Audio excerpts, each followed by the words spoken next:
Lately, I've been keeping you up to date with what's going on in space in regard to meteors, asteroids, or even comets, but very soon the Sun is going to get involved in all this action. Something big is about to happen on the Sun. According to measurements from NASA-supported observatories, the Sun's vast magnetic field is about to flip.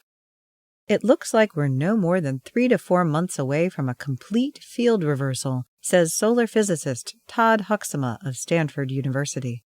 This change will have ripple effects throughout the solar system. The Sun's magnetic field changes polarity approximately every 11 years.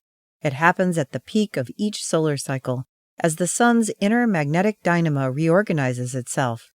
The coming reversal will mark the midpoint of solar cycle 24.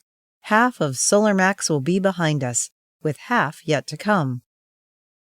Huxtema is the director of Stanford's Wilcox Solar Observatory, one of the few observatories in the world that monitor the Sun's polar magnetic fields.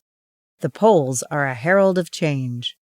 Just as Earth scientists watch our planet's polar regions for signs of climate change, solar physicists do the same thing for the Sun.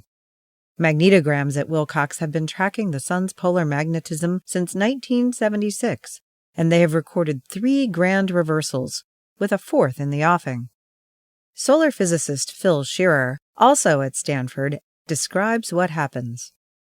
The Sun's polar magnetic fields weaken, go to zero, and then emerge again with the opposite polarity. This is a regular part of the solar cycle. A reversal of the Sun's magnetic field is, literally, a big event. The domain of the Sun's magnetic influence, also known as the heliosphere, extends billions of kilometers beyond Pluto. Changes to the field's polarity ripple all the way out to the Voyager probes on the doorstep of interstellar space. When solar physicists talk about solar field reversals, their conversation often centers on the current sheet. The current sheet is a sprawling surface jutting outward from the Sun's equator where the Sun's slowly rotating magnetic field induces an electrical current. The current itself is small, only 1/10,000,000th of an amp per square meter, but there's a lot of it. The amperage flows through a region 10,000 kilometers thick and billions of kilometers wide. Electrically speaking, the entire heliosphere is organized around this enormous sheet.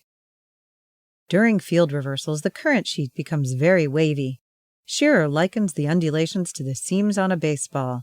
As Earth orbits the Sun, we dip in and out of the current sheet. Transitions from one side to another can stir up stormy space weather around our planet. Cosmic rays are also affected. These are high-energy particles accelerated to nearly light speed by supernova explosions and other violent events in the galaxy. Cosmic rays are a danger to astronauts and space probes, and some researchers say they might affect the cloudiness and climate of Earth. The current sheet acts as a barrier to cosmic rays, deflecting them as they attempt to penetrate the inner solar system. A wavy, crinkly sheet acts as a better shield against these energetic particles from deep space. As the field reversal approaches, data from Wilcox show that the Sun's 2 hemispheres are oddly out of sync. The Sun's North Pole has already changed sign, while the South Pole is racing to catch up, says Shearer. Soon, however, both poles will be reversed, and the second half of solar max will be underway. When that happens, Huxtema and Shearer will share the news with their colleagues and the public. For updates about this and other big events in the solar system, stay tuned to science.nasa.gov.